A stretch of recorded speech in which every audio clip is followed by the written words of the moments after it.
cette dernière cérémonie de la journée, celle qui rend hommage à Debussy. Je remercie toute la famille de Debussy présente à cette famille qui ont voulu nous rejoindre pour cet hommage à leur glorieux ancêtre. Donc nous allons évoquer en quelques lignes, quelques pages. C'est vrai que c'est un personnage Jean-Baptiste Béni Debussy, écuyer, mousquetaire du roi de la première compagnie, et de Louise Henriette Thérèse, reine Gondalier de Tunis. En 1782, présentant ses 4 quartiers de noblesse exigés par l'ordonnance, il entre à l'école militaire de Paris pour passer le concours de l'artillerie. L'examen qu'il subit devant l'académicien Laplace lui fut favorable. Sur la liste des 58 lieutenants au second promus, le 1er septembre 1785, il eut le numéro 40 et Bonaparte le 42. Comme Napoléon, il fut affecté au régiment d'artillerie de la Fère. Ensuite, il tint garnison à Valence, puis à Auxonne. Mais à Auxonne, il eut une pique avec Bonaparte.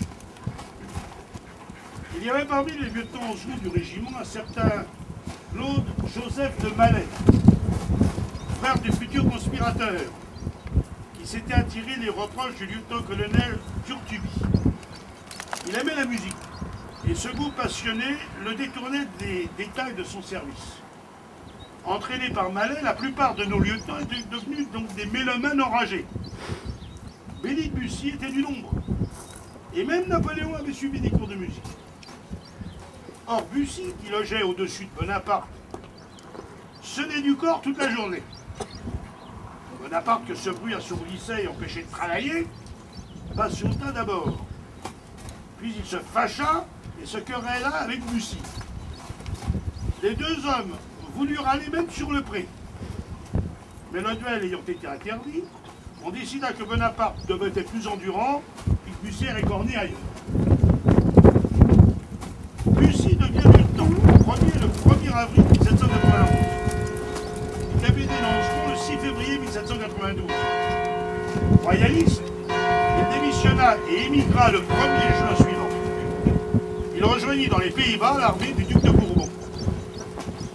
Capitaine d'artillerie au corps franc du colonel de Kefdeville, le 9 mai 1794, il fit campagne dans les Flandres, puis participa au débarquement de Quiberon en juillet 1795. Après un passage dans l'armée portugaise, en 1797, il rentre en France. Et en 1802, il vécut dès lors sur les terres de Beaurieux, village dont il deviendra le maire. Le 6 mars 1814, Napoléon arriva dans son voisinage. L'empereur marchait sur l'an, et à la nouvelle que l'ennemi s'avançait à sa rencontre, il s'était arrêté à Corbeny et se disposait à livrer bataille sur le plateau de Crâne. Il apprit que M. Poulain, maître de poste à Berry-au-Bac, que le maire de Beaurieux, M. Bussy, ancien officier d'artillerie, était l'homme du pays qui saurait donner des informations précises sur les localités. Napoléon avait une mémoire extraordinaire. Il se souvint aussitôt qu'il avait eu pour camarade au régiment de la Fère un lieutenant du nom de Bussy. Sur l'ordre de Berthier, un officier d'ordonnance, le polonais Grabowski, accompagné de 10 lanciers de la garde impériale, partit pour ramener Bussy au quartier général de Corbeny. Un des lanciers alla chercher un paysan qui travaillait dans les champs. Ce dernier conduisit le petit détachement jusqu'à Beaurieux. Mais voici qu'un homme accourt au-devant d'eux en agissant un mouchoir.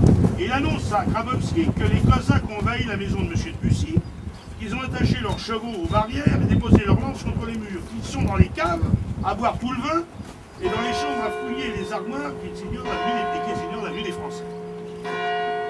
Grabowski se résout à les surprendre. Il va sabrer les Cosaques faisant des prisonniers. Debussy se présente alors, il est vêtu de sa chemise de nuit. On lui transmet l'ordre de l'empereur qui le prie de venir sans tarder au quartier général. Bussy s'excuse, il n'est pas habillé, il n'a pas de voiture, il ne peut laisser sa mère vieille et malade, sa maison est pillée et remplie de Cosaques.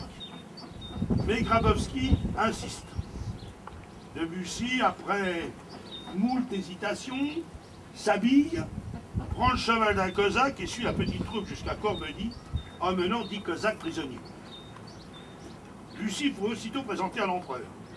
« Eh bien, Bussy, lui dit Napoléon, à brûle-pourpoint, sonnez-vous toujours du corps ?»« Oui, sire, Bussy est toujours aussi faux. »« Connaissez-vous le bateau de Craonne ?»« Parfaitement, sire, c'est mon terrain de chasse. » Et d'après les renseignements que donna Bussy, le maréchal Ney eut l'ordre de suivre la vallée de l'Ailette et de monter au bois Marion à 2 km d'Hurtebise pour prendre les ennemis en queue. Ce fut également Bussy qui conseilla d'attaquer les coalisés par Houlch et la vallée Foulon, et il guida par ce vallon la cavalerie de la garde. Ayant apprécié les services ainsi rendus les 6 et 7 mars 1814, l'empereur nomme le 11 mars Debussy colonel d'artillerie et aide de camp, et son aide de camp. Bussy reçut en outre 12 000 francs pour s'équiper. Il va prendre part en cette qualité aux dernières batailles de la campagne, Reims, Arcis-sur-Aube, Saint-Dizier, et assister le 20 avril aux adieux de Fontaine. Autorisé par le gouvernement des Bourbons à se rendre dans ses foyers, Bussy fut mis en non-activité le 1er juillet 1814. Mais il ne voulait plus cultiver son jardin. Bombardé colonel, il souhaitait devenir général. Rappelé au service en qualité d'adjoint de direction de l'artillerie de l'affaire, le 12 mars 1815, il se rallia à Napoléon au retour de Dilden. Le 11 avril, il a été nommé directeur du parc d'artillerie de la Garde et relève ses fonctions d'aide de camp pour la campagne de Belgique en juin 1815. À Waterloo, il fut de ceux qui portèrent à Ney les instructions de l'empereur. Il suivit Napoléon après le désastre, et le 20 juin au soir, l'empereur arrivant au pied de la montagne de Lan, dans la cour de l'hôtel de la Poste du faubourg de Vaux, ordonnait que Bussy resterait à Lan pour 2 jours, afin de réunir avec le préfet les approvisionnements nécessaires à l'armée. Bussy tomba malade à Soissons et ne revint à Beaulieu qu'en juillet. Le 27, il envoya sa soumission, pure et entière, aux ordres du roi. Il fut remis en non-activité le 1er septembre. Non suspect, il restait maire de Beaulieu lorsqu'il donna sa démission en 1822 parce qu'il croyait à ses fonctions incompatibles avec son titre de colonel, mais on le pria de les reprendre. Le 12 novembre 1829, il avait accompli ses 30 ans de service, 3 ans d'études préliminaires, 11 ans et 4 mois du 1er septembre 1785 au 31 décembre 1796, 15 ans et 8 mois du 11 mars 1814 au 11 novembre 1829, outre 7 ans de campagne, 5 ans dans l'immigration et les campagnes de 1814 et 1815. D'autre part, il avait 15 ans et 8 mois dans le grade de colonel. Or, l'ordonnance du 27 août 1814 portait que les colonels d'artillerie et du génie de maréchal de camp, qui est l'équivalent d'un général de brigade. Debussy fut donc admis à la retraite avec ce grade par ordonnance du 31 janvier 1830.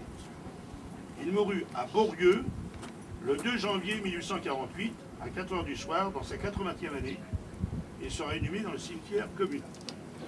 Monsieur le maire, chef président, je vous demande de déposer une gerbe. Ah, c'est moi. Parfait. Tout va. Tout va.